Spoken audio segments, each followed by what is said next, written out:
The most important predictor of your company's success is the level of trust that it has. And the most powerful factor on any personal or professional success is a person's trustworthiness. This podcast encourages and empowers you to create your own unique real story, develop your own unique real statement, and discover your own unique real self. The power is yours. Good morning, Dr. Yoram Solomon. Previously, episode 639 of the 12-Minute Convos podcast. It's been just 2 years, 10 months, 11 days, 20 hours, and 15 minutes since we last had our first conversation. I want to plant one thought in your head. Great ideas are not accidental. That was then, this is now. Dr. Yoram, how are you doing today? I am good. Actually, I wanted to correct you. It was 14 minutes. You know, when we first spoke, I remember in your earliest childhood memory, you had down to the time, if I'm not mistaken, when you said in 1973 you were 8 years old and something months and days. Was that correct, yeah? It's funny because I was looking at the questions that you typically ask your interviewees on your program. And one of the questions was, what's your earliest childhood memory? And I tried to think and I remembered that thing. And then I listened to the previous episode, 639, and I used the same one. Wow. This is still my earliest childhood memory. It's there, right? So it was you saying that in 1973, the Israeli war was going on. Is that correct? And it was, how old were you? 8 years old? And do you remember the time frame the way you said at that time? Yes. I was 8 years old. I still was 8 years old in 1973. And I just remember that message that this is going to be the end of the state of Israel. And I read a lot and I watched a lot since then to hear about the Prime Minister Golda Meir at that time calling President Nixon and saying, we have to have your help. And I heard a story since then where he said that his mother told him when he was a child that he will have an opportunity one day to help the Jewish people. And that when this happens, he needs to do that. Wow. And that day that happened, he got that call and he overruled his Secretary of State, Henry Kissinger, and said, we're going to help them. We're going to do everything in our power to help them.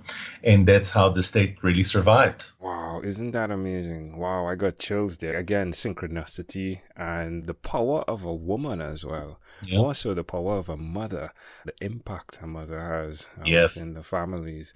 Pretty amazing. Now, when we first spoke, oh my, I remember reading your bio for the first time. I was like, all right, how do I steer an interview like this, a conversation like this? Because you have done so many amazing things. It's amazing that you're not 100 years old, right? Actually, I am 154. There we go. And previously in the conversation, Dr. Katie was expressing how a young girl is born with the eggs, right? And thus the mother is carrying the experiences from her mother and her mother's mother. Interestingly enough, that was part of our conversation, and you expressed how President Nixon's mother impacted Israel, right? What's going on in your world now, though? What's new?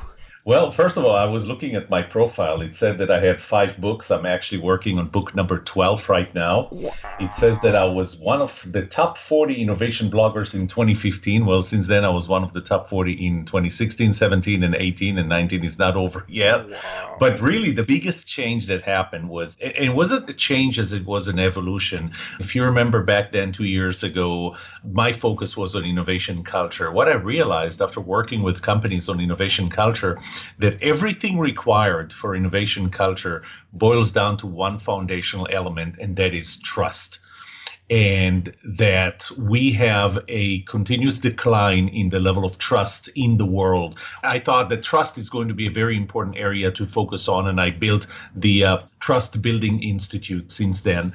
And I asked about 20 of my closest friends, should I drop innovation culture as a focus and shift my focus to trust? So 19 out of 20 said, no, stick with innovation culture. My gut said, go with trust. And I switched. And my focus is 100% now trust. How do you build trust? I developed 7 laws of trust, 6 components of becoming trustworthy. My business has exploded since then because there's a lot of demand. Organizations realize that they don't have enough trust, and I help them build it. That's pretty amazing. Wow. Wow. I thought I only did that. I remember being part of a mastermind group, and when I was about to go for the 1509 conversations, they said, there's no reason, Angel, you need to do that. And the majority said no, and I went ahead. And because of that, today I'm actually speaking with you. So I trust, and a pun intended, that all will go well with you, my friend. Thank you. I appreciate that. So the trust laws are about, share with us, which one of the laws have you found to be most impactful in the way people receive it? First of all, when we talk about trust, it's really a very hard thing to define and understand. So I thought a very strong foundation is going to be the 7 laws of trust. So first of all, trust is continuous. We like to think of trust as I trust you or I don't trust you, but it's really I trust you to a certain degree. The question is really how much do I trust you, not whether I trust you or not. The second one is that trust is contextual. I may trust you in one thing, but not in another. It is personal. We think of the trust that exists or doesn't exist in a company or an organization, but really trust is boiled down to individual trusting relationship. It is asymmetrical. That's law number 4.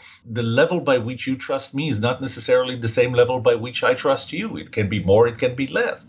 It is transferable. So take, for example, you just sent me a connection. You suggested that I connect with someone. Well, there is a certain level of trust that I have in you and a certain level of trust that you have in her that increased the starting point of how much would I trust her to connect with her, which is why I sent her a connection request. So it's transferable. Number 6, it's reciprocal. And I'm not talking about I trust you, so therefore you trust me. It's something else.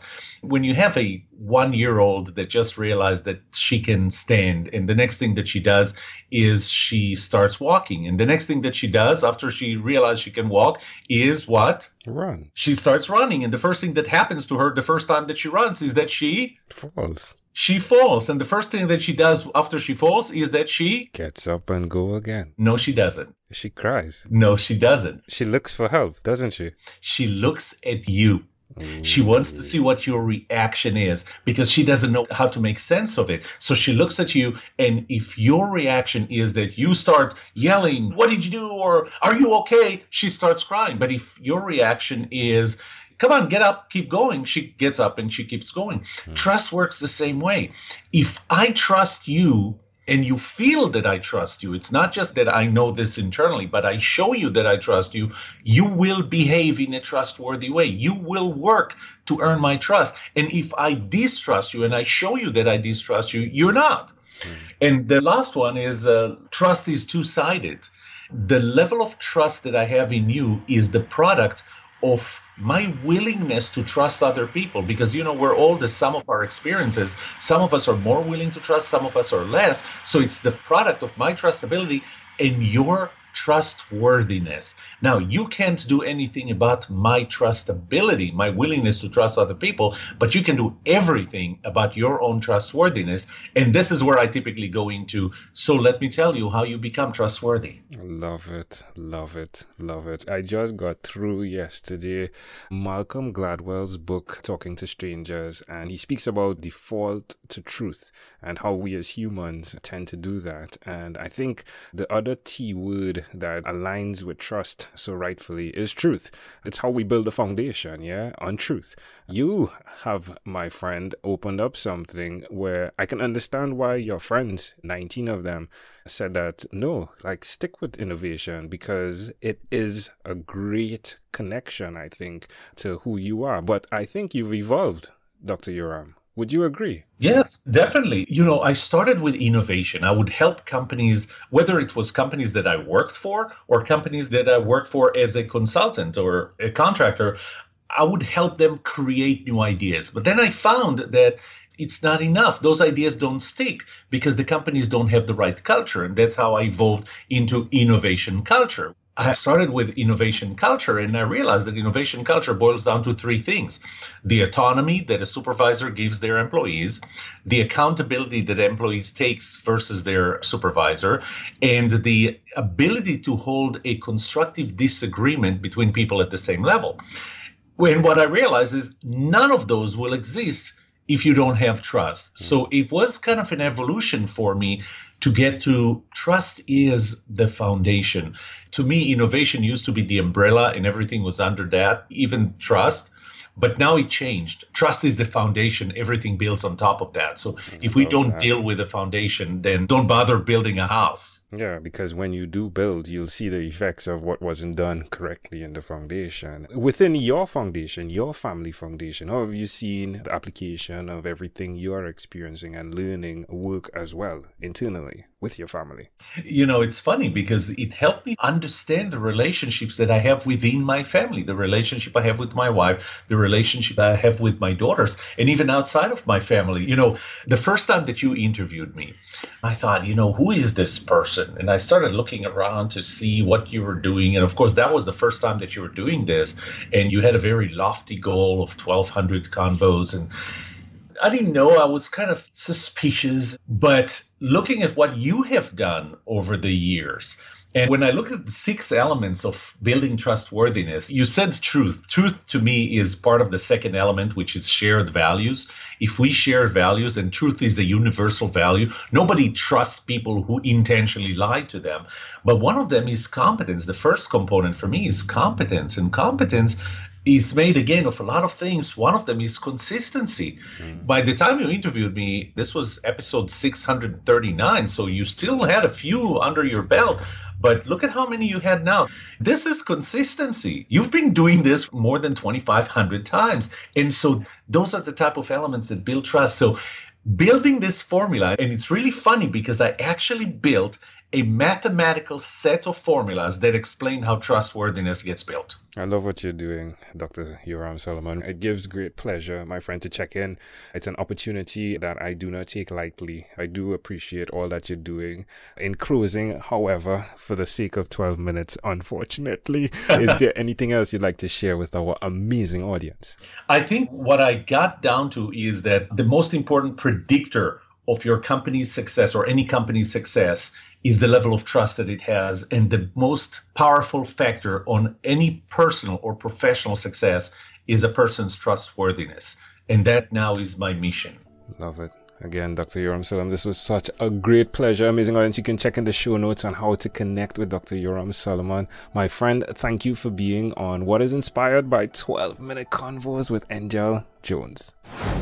This podcast is produced by Pod Edits. Visit podedits.com for professional podcast publishing.